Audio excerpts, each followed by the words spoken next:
دوستوں دیکھنے والوں کو السلام علیکم۔ آج کی اس ویڈیو کا آغاز علامہ اقبال کے ایک شعر سے کرتے ہیں۔ تیرے سینے میں دم ہے دل نہیں ہے، تیرا دل گرمی محفل نہیں ہے، گزر جا عقل سے آگے کہ یہ نور چراغے راہ ہے منزل نہیں ہے۔ آج کی اس ویڈیو کا آغاز ہم نے آیت نمبر 13 سے کرنا ہے 13 سے کرنا ہے۔ وجعلنا سراجا وہاجا، اس سے قبل ہم یہاں تک آلریڈی مطالعہ کر چکے ہیں، اپنے کم اور ناقص علم کے مطابق ایکسپلور کرنے کی کوشش کی ہے، لیکن بہت سی ایسی چیزیں ظاہر ہوئی ہیں جن کے بارے میں آج سے پہلے نہ کبھی سوچا تھا، نہ عقل نے اس زاویے سے ان چیزوں کو کبھی پرکھا تھا۔ اور ہم بیسیکلی اللہ تعالیٰ کی ان نعمتوں کو ایکسپلور کر رہے تھے، جس میں ہم نے نیند کو دیکھا، پہاڑوں کو میخوں کے طور پر دیکھا، رات کو دیکھا اور دن کو ذریعہ معاش کے طور پر دیکھا۔ اور اس کے بعد جو ہے وَبَنَيْنَا فَوْقَكُمْ سَبْعًا شِدَادًا، اس نے تھوڑی کریاسٹی بھی کریٹ کی، کیونکہ یہاں پر فوقکم کا ورڈ استعمال ہوا تھا، اوور یو، یہاں پر سما کا ورڈ استعمال نہیں ہوا تھا، تو اسے ہم ڈائریکٹ آسمان کے میننگس میں نہیں لے سکتے تھے، لیکن یہاں پر اللہ تعالیٰ نے ظاہری طور پر بظاہر یہ فرمایا کہ اور ہم نے تمہارے اوپر 7 مضبوط آسمان بنائے، یا آپ اسے اس طرح کہہ لیں کہ 7 مضبوط لیئرز ہیں، 7 مضبوط سٹیجز ہیں۔ مضبوط مینز کہ کوئی اس میں سے اسکیپ نہیں کر سکتا، جس طرح کہ اس میں ہم نے ریلیٹ بھی کرنے کی کوشش کی وہ ٹائم لوپ سے، کہ اور وہ بلیک ہول کا جو فینامنا ہے، جسے ڈاکٹر سفیان جو ہے انہوں نے بہت بہترین انداز میں ایکسپلین کرنے کی کوشش کی ہے۔ اور اسے تھوڑا سا اگر ریلیٹ کریں سورۃ رحمان سے، تو ایک بات کل میرے ذہن میں ویڈیو اسکیپ کرنے کے بعد آئی کہ اسی طرح سورۃ رحمان میں اس کی مضبوطی کے متعلق اللہ تعالیٰ فرماتا ہے، ان لیئرز کی مضبوطی کے متعلق کہ یا معاشر الجن والانس ان استطعتم ان تنفذوا من اقطار السماوات والارض فانفذوا لا تنفذون الا بسلطان، کیا جن و انس کے گروہ آپ اللہ کی حدوں سے جتنا بھی باہر جانے کی کوشش کریں گے، ہر جگہ اللہ ہی کو پاؤ گے۔ ترجمہ جو ہے آپ ڈیفرنٹ اصطلاح میں اسے دیکھ سکتے ہیں، میں نے بس مفہوماً جو ہے آپ کے سامنے یہ بات رکھی ہے کہ یعنی اللہ کی حدوں سے کوئی انسان باہر جا نہیں سکتا ہے۔ اس کے بعد وجعلنا سراجا وہاجا، اور ہم نے بنا دیا سورج کو ایک روشن چراغ۔ وجعلنا اینڈ وی پلیسڈ سراجا وہاجا a burning lamp، اوکے، وہاجا برننگ۔ اس آیت کو تھوڑا سا ایکسپلور کرنے کی کوشش کرتے ہیں، اس کا سگنیفیکنس جاننے کی کوشش کرتے ہیں، تاکہ تھوڑا سا ہماری اس کے متعلق بھی انڈرسٹینڈنگ کلیئر ہو سکے۔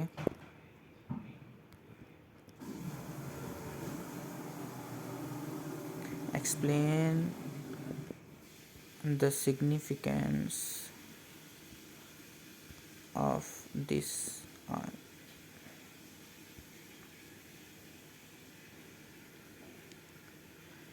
وجعلنا سراجا وہاجا، اور ہم نے ایک نہایت روشن چراغ اور شدید حرارت والا چراغ بنایا۔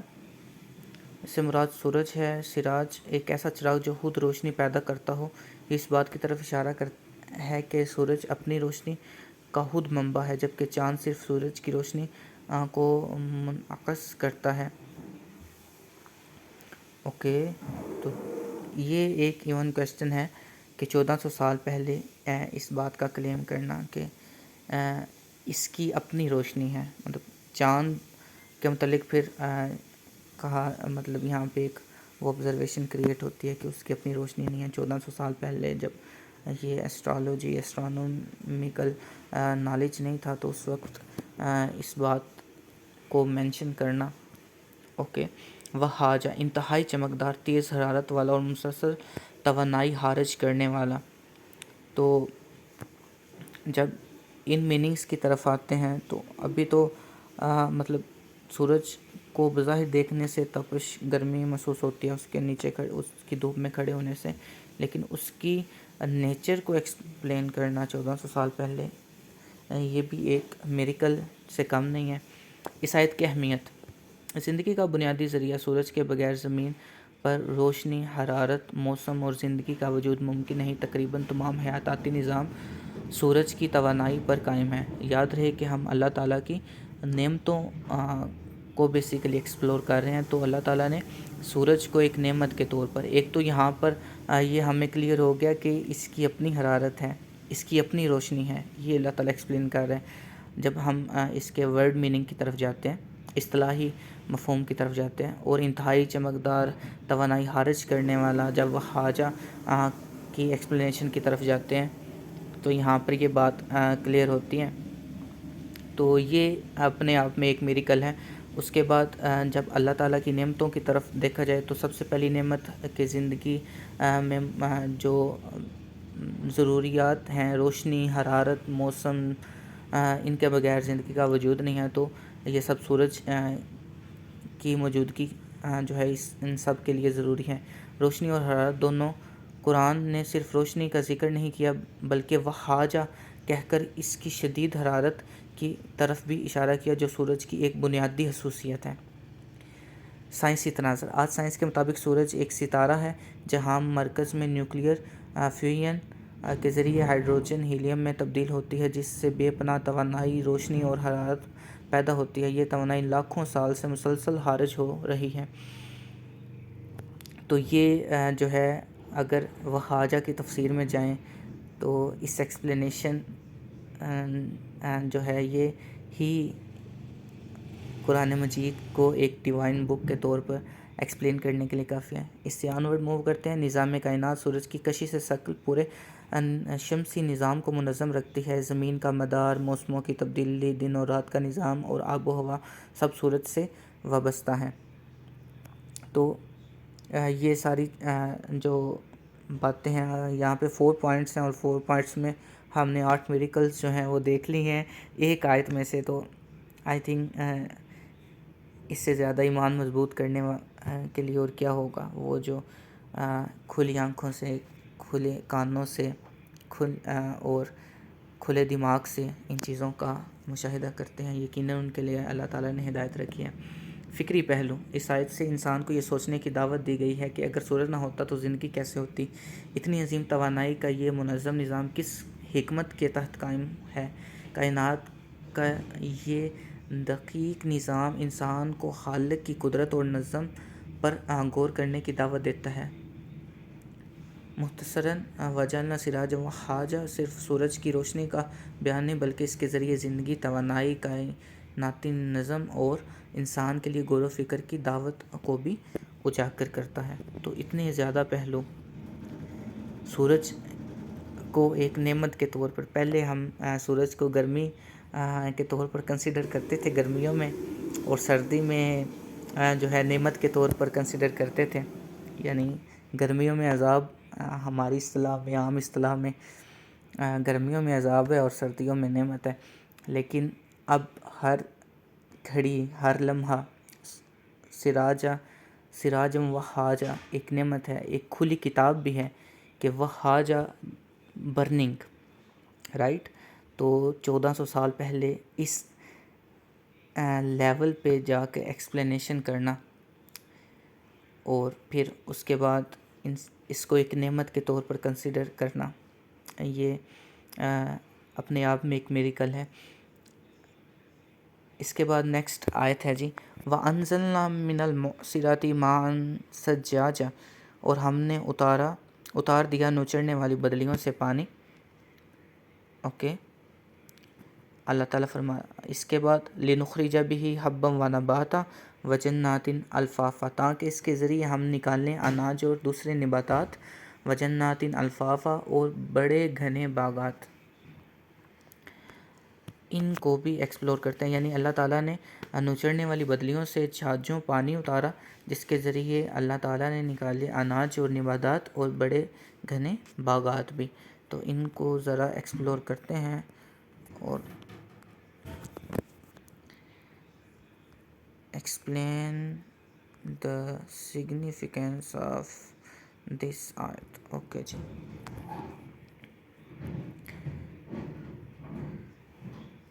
اور ہم نے بادلوں سے موسلادھار پانی برسایا. یہ آیت بارش کے نظام کو اللہ تعالیٰ کی قدرت کی ایک عظیم نشانی کے طور پر پیش کرتی ہے. الفاظ کا مفہوم: بارش سے بھرے ہوئے بادل وہ ہوائیں یا بادل جو بارش برسنے کے قریب ہوں. آسمان کا وہ نظام جس سے بارش پیدا ہوتی ہے. بہت سجاجہ، بہت زیادہ، مسلسل اور زور سے برسنے والا پانی یعنی موسلادھار بارش. سائنسی تناظر: یہ آیت پانی کی ایک نہایت منظم قدرتی نظام کی طرف اشارہ کرتی ہے. ایواپوریشن: سورج سمندروں، دریاؤں اور جھیلوں سے پانی کو بخارات میں تبدیل کرتا ہے. بادلوں کی تشکیل: کنڈنسیشن: بخارات بلند ہو کر ٹھنڈے ماحول میں ننھے قطروں کی شکل اختیار کرتے ہیں اور بادل بنتے ہیں. پریسیپیٹیشن: جب قطرے بڑے اور بھاری ہو جاتے ہیں تو بارش کی صورت میں زمین پر گرتے ہیں. یہی نظام واٹر سائیکل کہلاتا ہے جو زمین پر زندگی کو برقرار رکھتا ہے. اس آیت کی اہمیت: زندگی کا ذریعہ ہر جاندار پانی پر منحصر ہے. زرعی نظام: بارش کے بغیر فصلیں، باغات اور جنگلات قائم نہیں رہ سکتے. ماحولیاتی توازن: بارش زیر زمین پانی کو بھرنے، دریاؤں کو جاری رکھنے اور موسم کے توازن میں اہم کردار ادا کرتی ہے. رحمت کی علامت: قرآن مجید میں بارش کو اکثر اللہ کی رحمت اور مردہ زمین کو زندہ کرنے کی مثال کے طور پر بیان کیا گیا ہے. فکری پہلو: اس آیت کا مقصد صرف بارش کا ذکر کرنا نہیں بلکہ انسان کو اس منظم نظام پر غور کرنے کی دعوت دینا ہے. بادل کب اور کہاں برسیں گے؟ پانی کا یہ مسلسل چکر کیسے قائم رہتا ہے؟ اگر یہ نظام چند سال کے لیے رک جائے تو زمین پر زندگی کا کیا حال ہوگا؟ تو بارش بھی اللہ تعالیٰ کی طرف سے ایک نعمت ہے. بدلیوں سے پانی اترنا، اور اس سے آگے یہ جب آیات ان سے ہم ریلیٹ کرتے ہیں کہ جس سے تاکہ ہم اس کے ذریعے ہم نکال لیں اناج اور دوسرے نباتات. یہاں پر اسی سے ریلیٹ کرتے ہیں. تھوڑی سی انڈرسٹینڈنگ جو ہے اس سے آئی تھنک ہماری بہتر ہوگی.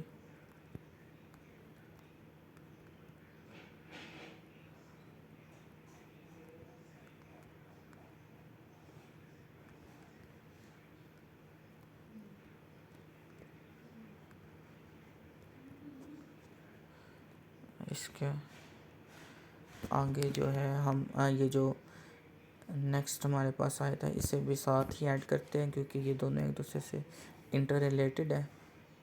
جی، یہ تینوں آیات ایک دوسرے سے گہرا ربط رکھتی ہیں اور ایک مکمل سبب و نتیجہ کا سلسلہ بیان کرتی ہیں. اور ہم نے بادلوں سے موسلادھار پانی برسایا تاکہ ہم اس پانی کے ذریعے اناج اور ہر قسم کے نباتات اگائیں اور گھنے ایک دوسرے میں لپٹے ہوئے باغات پیدا کریں. بارش: اللہ تعالیٰ آسمان سے پانی نازل کرتا ہے. یہی پانی زمین میں جذب ہو کر بیجوں کو زندگی دیتا ہے جس سے گندم، جو، چاول، سبزیاں اور دیگر نباتات اگتی ہیں. مسلسل پانی سے درخت پروان چڑھتے ہیں، جنگلات اور باغات وجود میں آتے ہیں جو پھل، سایہ دار، آکسیجن اور بے شمار جانداروں کے لیے مسکن بنتے ہیں. سائنسی تناظر: یہ آیت قدرتی نظام کی ایک مکمل زنجیر بیان کرتی ہے. سورج توانائی فراہم کرتا ہے، پانی بخارات بن کر بادل بناتا ہے، بادل بارش برساتے ہیں، بارش زمین کو سیراب کرتی ہے، بیج اگتے ہیں، نباتات بڑھتی ہیں، درخت اور باغات وجود میں آتے ہیں. پھر یہی نباتات انسانوں اور جانوروں کی غذا، ماحول کے توازن اور آکسیجن کے نظام کا حصہ بنتے ہیں.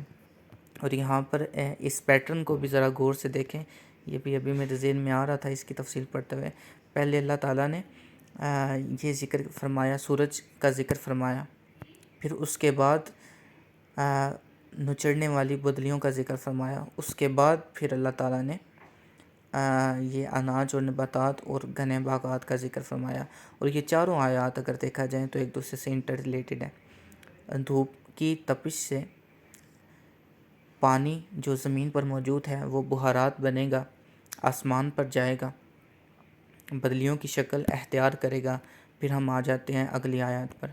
وہ بدلیاں جب کنڈنس ہوں گی، پریسیپیٹیشن کے بعد وہ پانی کی شکل میں، موسلادھار بارش کی شکل میں زمین پر برسیں گی۔ اس کے نتیجے میں بیجوں کو وہ پانی پی لے گا، وہ زمین پر مختلف اناج اور دوسرے نباتات اگائیں گے، اور بڑے بڑے گھنے باغات، جنگل، ان سب کی جو ہے وہ تعمیر نو ہوگی۔ یہ سب کے سب جو ہیں وہ پرورش یا نشو و نما پائیں گے، اور اس کے بعد ان سے جو پیدا ہونے والی آکسیجن ہے وہ بھی ہماری زندگی کے لیے ضروری ہے۔ فکری پیغامی آیات صرف زراعت کا ذکر نہیں کرتی بلکہ انسان کو یہ سمجھاتی ہیں زندگی کی بنیادی ضروریات پانی، خوراک اور سبزہ ایک منظم نظام کے ذریعے مہیا کی جا رہی ہیں۔ اگر اس سلسلے کی ایک کڑی بھی ختم ہو جائے، مثلا بارش نہ ہو، تو فصلیں، باغات، خوراک اور بالآخر انسانی زندگی شدید متاثر ہو۔ اور اگر سورج جو ہے وہ حرارت پیدا نہ کر سکتا ہو، فرض کریں سورج کے پاس روشنی تو ہے لیکن حرارت پیدا نہیں کر سکتا، اسے یوں لے لیں کہ سورج سے آنے والی جو الٹرا وائلیٹ ریڈیشن ہے وہ ڈائریکٹ زمین پر آ جاتی ہیں، اوزون لیئر موجود نہیں ہے، یعنی قدرت کا کوئی بھی ایک چھوٹا سا پوائنٹ اگر اسے اس کی جگہ سے ہلا دیا جائے تو سارا نظام درہم برہم ہو جائے گا۔ تو یہاں پر اللہ تعالیٰ اپنی ان نعمتوں کا تذکرہ کرتے ہوئے اسی بات کی طرف جو کہ ہم نے اس سورت کے شروع میں پڑھی تھی کہ نہیں عن قریب یہ جان لیں گے، ہاں کوئی بات نہیں عن قریب یہ جان لیں گے، اس پر زور دیتی ہے کہ ایک وقت ایسا آئے گا کہ جب تمام لوگ جو ہیں وہ اس بات کو جان لیں گے۔ اگر تو یہ وہ وقت ہے، فرض کریں وہ وقت دنیا میں قیامت سے پہلے آتا ہے، تو میں نہیں جانتا کہ اب اس وقت یہ سننے والے، یہ ویڈیو سننے والے یا اس وقت جو موجود لوگ ہیں، کیا وہ سب اس وقت کو دیکھ پائیں گے یا نہیں۔ تو ہمارے لیے یہ وقت لمحہ فکریہ ہے، یہ قرآن ہمارے لیے ہدایت ہے، تو ہم نے ابھی اس پر غور کرنا ہے، اللہ تعالیٰ کی ان نعمتوں کو، ان پر غور و فکر کرنا ہے، ان پر ایمان لے کے آنا ہے۔ اور یہ سب نعمتیں ایسی ہیں کہ جب ہم ان میں سے کسی ایک آیت کو بھی تھوڑا سا ہم ڈیٹیل میں دیکھتے ہیں تو یہ دماغ اس بات کو ماننے پر مجبور ہو جاتا ہے کہ یہ ایک اللہ تعالیٰ کی طرف سے بھیجا گیا کلام ہے، یہ کسی انسان کی لکھی ہوئی تحریر نہیں ہے۔ کہ کس طرح سے نیند کو نعمت کہا گیا، کس طرح سے رات کو ڈھانپ لینے والی کہا گیا، کس طرح سے جو ہے یہاں پر آسمانوں کی بات کی گئی، کس طرح سے سورج کو ایک روشن چراغ، اور روشن چراغ نہیں، برننگ سٹار کہا گیا، برننگ لیمپ کہا گیا۔ اس کے بعد یہ واٹر سائیکل کو اگر دیکھا جائے اور آیات کو جس طرح سے ترتیب کے ساتھ رکھا گیا، اوورآل جتنا آج تک ابھی تک ہم نے مطالعہ کیا ہے، اس ترتیب کو آپ دیکھ لیں کہ پہلے ایک خبر کی بات ہو رہی ہے جس کے بارے میں لوگ تجسس کر رہے ہیں، پھر اور ان کی رائے جو ہے ایک دوسرے سے مختلف ہے، پھر اللہ تعالیٰ فرماتا ہے کہ عن قریب یہ جان جائیں گے، پھر ہاں عن قریب یہ جان جائیں گے، اب اس بات کا ذکر نہیں ہوا، پھر اللہ تعالیٰ اپنی نعمتوں کا ذکر فرماتا ہے، اپنی عنایتوں کا ذکر فرماتا ہے، اور جب یہ عنایتوں کا ذکر فرما دیتا ہے اس کے بعد اللہ تعالیٰ فرماتا ہے اِنَّ یوم الفصل کان میقاتا، یقیناً فیصلے کا دن ایک معین وقت ہے۔ قرآن مجید کی ایک صورت جو کہ ہم نے اب 30واں سپارہ لیا اور اس کی پہلی صورت سے ہم نے آغاز کیا، تو رینڈملی آپ کہہ لیں ہم نے ایک صورت اٹھائی، اس میں ہم نے غور و فکر شروع کیا، اور اس قدر ترتیب کے ساتھ آیات ہیں، پھر آیات کا جو سبق ہے وہ اس قدر واضح ہے، پھر اس کو جتنا ڈیپتھ میں جاتے جاتے ہیں وہ اتنا زیادہ کلیئر ہوتا جاتا ہے۔ تو یہ اس بات کا بولتا ثبوت ہے کہ یہ ایک ڈیوائن بک ہے، ایک ڈیوائن جو ہے ہدایت ہے، جو بھی اس پر عمل کرے گا یقیناً اللہ تعالیٰ اسے ہدایت دے گا۔ اللہ ہمیں بھی اس کو ایکسپلور کرنے کی، اس سے اپنے ایمان کو مضبوط کرنے کی اور اس کی ہدایات پر عمل کرنے کی توفیق عطا فرمائے۔ آج کی ویڈیو کو یہاں پر ہی مکمل کرتے ہیں، اور جو آنے والی آیات ہیں انہیں انشاءاللہ نیکسٹ جو ویڈیو ہے اس میں ایکسپلور کرنے کی کوشش کریں گے اور اپنے ایمان کو مضبوط کرنے کی کوشش کریں گے۔ اور چند باتیں میں مزید ایڈ کرنا چاہوں گا، کیونکہ جو انٹرو تھا اس میں کہا گیا تھا کہ 5 دن منڈے ٹو فرائیڈے جسٹ ہم ایکسپلور کریں گے، اس کے آنورڈ کوئی آبزرونگ ایک ویڈیو جو ہے اپلوڈ کی جائے گی، لیکن کچھ باتوں نے یہ مجھے کرنے پر مجبور کر دیا کہ جو ہے یہ 5 دن نہیں بلکہ 7 دن مطلب ڈیلی ہونا چاہیے۔ ایک تو اس میں ساحل ندیم جو ہیں ان کو میں سن رہا تھا تو انہوں نے کہا کہ دین کے جو معاملات ہیں ان میں چھٹی نہیں ہے، یہ جو منڈے، یہ جو آپ کا ویکنڈ ہے، یہ جو سنڈیز وغیرہ ہیں، یہ دین کے معاملات میں نہیں ہوتی، یہاں پہ ڈیلی ورک ہے۔ اور دوسرا، جب میں دوسری ویڈیو بنا رہا تھا جس میں ہم نے آبزرویشن کرنی تھی ویکلی جو ہمارا یہ ورک ہے، یا اس کے علاوہ کسی بھی ایک ٹاپک کو ہم نے لے کے چلنا تھا، تو اس ویڈیو کو ایون میں نے بنا بھی لیا، لیکن بنانے کے بعد ایون اس کی ایڈیٹنگ بھی میں کنٹینیو کر رہا تھا، لیکن ایک فیلنگ تھی کہ وقت ضائع ہو رہا ہے، کیونکہ یہ الفاظ اللہ تعالیٰ کے الفاظ ہیں، اور یقیناً ہماری آبزرویشن جو ہے وہ ہم نے اپنے الفاظ میں اپنی باتوں کو ایکسپلین کرنا ہوتا ہے۔ یقیناً اس میں بھی حوالہ تو آیات اور احادیث کا دیا جاتا ہے، لیکن جب اس سے کمپیئر کیا جاتا ہے تو یعنی ہماری باتیں بہت ادنا ہو جاتی ہیں۔ تو اب اس میں وہی بات والعصر والی، والعصر ان الانسان لفی خسر، زمانہ کی قسم، ٹائم کی قسم، یعنی اگر ہم وقت کی قدر نہیں کریں گے تو یقیناً ہم خسارے میں ہیں۔ تو اسی بہاف پہ اسی کو کنٹینیو کیا جا رہا ہے۔ اس کے علاوہ باقی اگر کوئی اس طرح کا کوئی ویڈیو بنانی ہوئی کسی علیحدہ موضوع پہ، یا پھر مثال کے طور پر سرچ کے دوران کوئی غلطی ہو جاتی ہے تو کوئی اگر اصلاح کرتا ہے میرے دوستوں میں سے، تو انشاءاللہ اس پر ہم ایک سیپریٹلی ویڈیو بنا لیں گے، لیکن وہ علیحدہ سے اپلوڈ کر دی جائے گی۔ اس معاملے میں ہم کوشش کریں گے اسے کنٹینیو رکھیں جب تک کہ کوئی قدرتی طور پر کوئی اس طرح کا واقعہ نہ پیش آ جائے کہ ویڈیو نہ بن سکے۔ ادروائز انشاءاللہ کوشش کریں گے کہ ڈیلی بیسس پر تھوڑا بہت ہم قرآن مجید کو ایکسپلور کرتے رہیں اور اپنے ایمان میں اضافہ کرتے رہیں اور اللہ تعالیٰ کا قرب حاصل کریں۔ اللہ ہم سب کو اس کار خیر کی ہدایت عطا فرمائے۔ اب تک کے لیے اتنا ہی۔ اللہ حافظ۔